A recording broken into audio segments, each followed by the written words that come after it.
Professor గారు, సిజేపీ చేపట్టిన parliament March లో వేల మంది స్వచ్ఛందంగా పాల్గొన్నారు. బహుశా ఏదైనా రాజకీయ పార్టీ పిలుపునిస్తే కనుక ఇంత స్పందన వచ్చి ఉండేది కాదేమో. ప్రతిపక్షాలు కూడా చేయలేని పనిని సిజేపీ ఎలా చేయగలిగింది? వేల మందిని ఎలా సమీకరించగలిగింది? అంటే ప్రతిపక్షాలు చేసినప్పుడు మొదటి క్వశ్చన్ ఏమొస్తుందంటే రవిశంకర్ గారు, ప్రతిపక్షాలకు ఉండే క్రెడిబిలిటీ క్వశ్చన్ వస్తుంది. అంటే ప్రతిపక్షాలు ఎప్పుడైతే పిలిపిస్తాయో వారి రాజకీయ ప్రయోజనం కొరకే ఇస్తున్నాయి, ఇది ప్రజల కొరకే కాదు. అంటే పొలిటికల్ పార్టీ ఎప్పుడు పిలిపించినా ఇమీడియట్ గా వచ్చేటువంటి క్వశ్చన్ ఏంటి, వాళ్ళ ఎలక్టోరల్ అవసరాల కొరకు వస్తాయి, వాళ్ళ హైకమాండ్ డైరెక్టివ్స్ మీద చేస్తారు, వాళ్ళకు ప్లాన్ ఉంటుంది అని.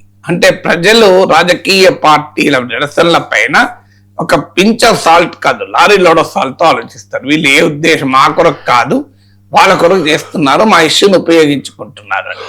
అంటే అపోజిషన్ ఆ రకమైన పొలిటికల్ క్రెడిబిలిటీని కోల్పోయింది, లెజిటిమసీని కోల్పోయింది.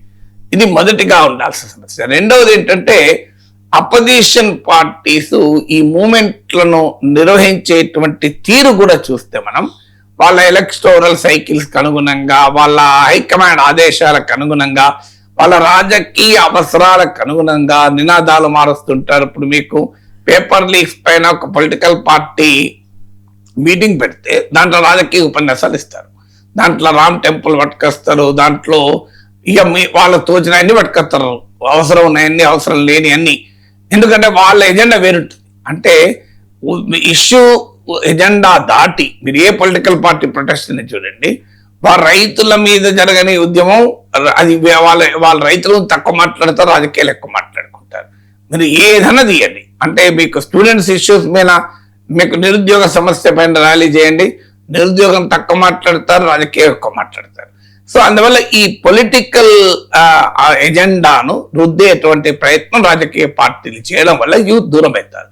మూడవది ఏంటంటే దేశంలో ఉన్నటువంటి ప్రజలు, ముఖ్యంగా జెన్జీ, ఏ రాజకీయ పార్టీతో ఐడెంటిఫై కావడానికి కోరుకోవడం లేదు. ఎందుకంటే వారు ఎపొలిటికల్, మేము రాజకీయాలకు అతీతము అనేటువంటి భావన. ఎందుకంటే రాజకీయ పార్టీలు ఎంత బలంగా ఉన్నా సమాజంలో ఓ 10% వరకే రాజకీయ పార్టీల యాక్టివిటీ తప్ప 90% రాజకీయ పార్టీలతో సంబంధం లేదు.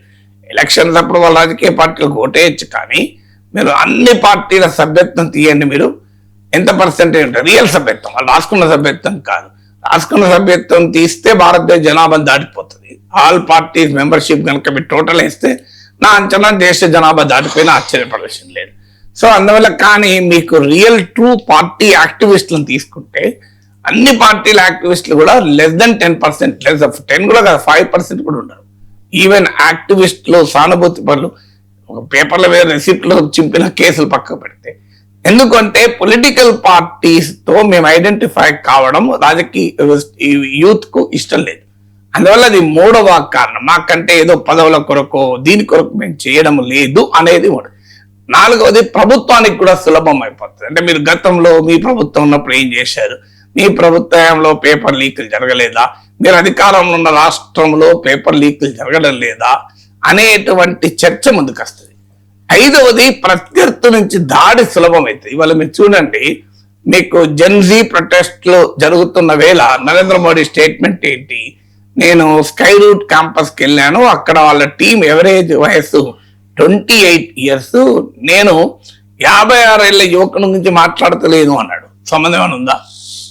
ఎందుకు ఈ మాట అన్నాడు అంటే, ఇవాళ స్కై రూట్ సక్సెస్ లో జెన్జీ ఉంది, యూత్ ఉంది, మిలీనియల్స్ ఉన్నారు. మీకు ఇవాళ సిజేపీ ప్రొటెస్ట్ లో జెన్జీ ఉంది, మిలీనియల్స్ ఉన్నారు.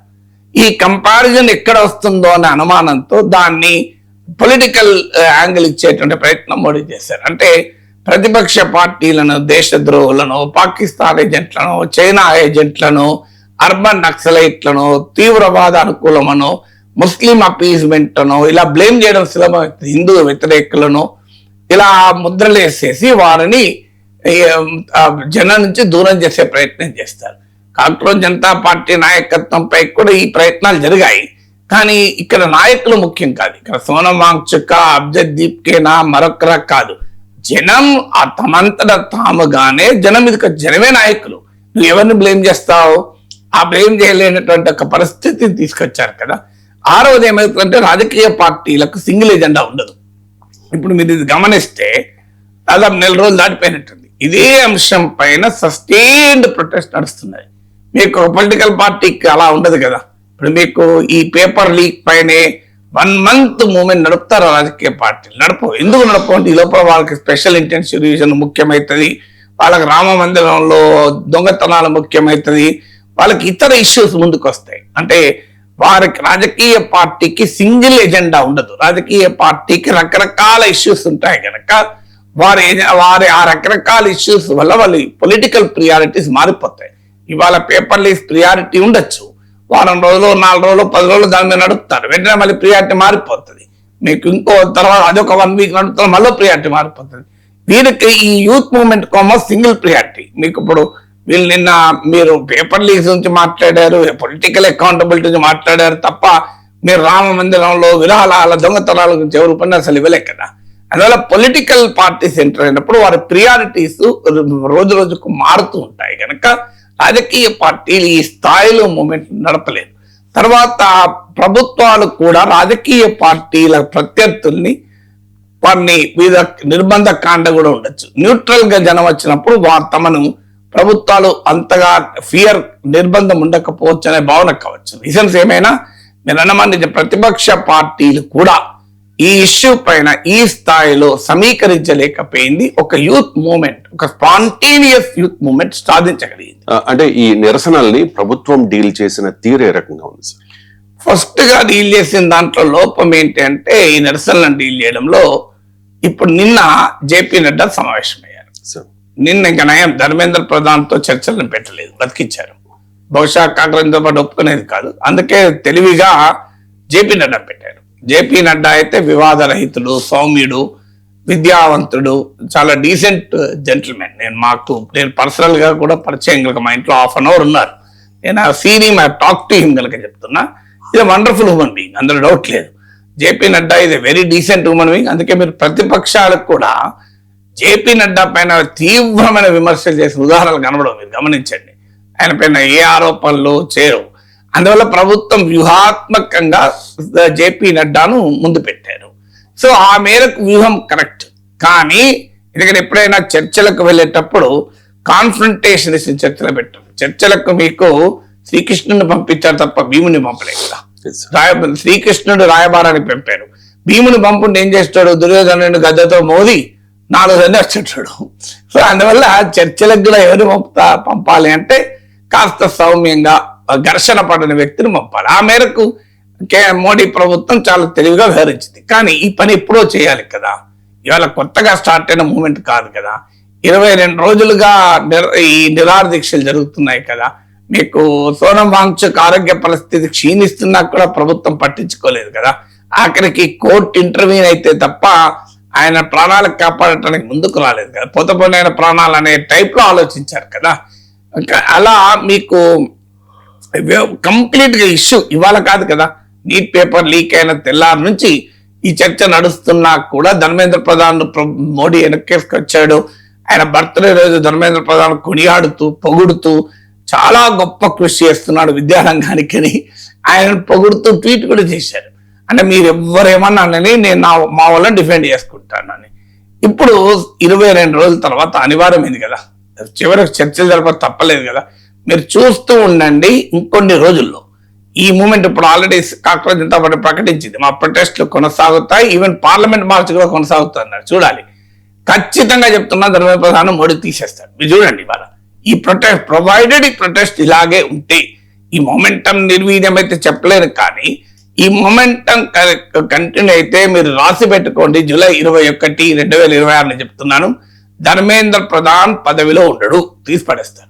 ఎందుకంటే మోడీ గతంలో రైతు ఉద్యమాల విషయంలో కూడా వ్యవసాయ చట్టాలను సమర్థిస్తూ రాజకీయ పార్టీ కార్యకర్తలు ఇంటింటికి పంపించి సమర్థిస్తూ ఉద్యమకారుల పైన కేసులు పెడుతూ నిర్బంధం ప్రయోగిస్తూ సిబిఐని ఈడీని ముందు పెడుతూ ఐటీని పంపిస్తూ ఖలిస్తాన్వాదులను ముద్ర వేస్తూ ఎన్ని ఏళ్ళని చేశారు.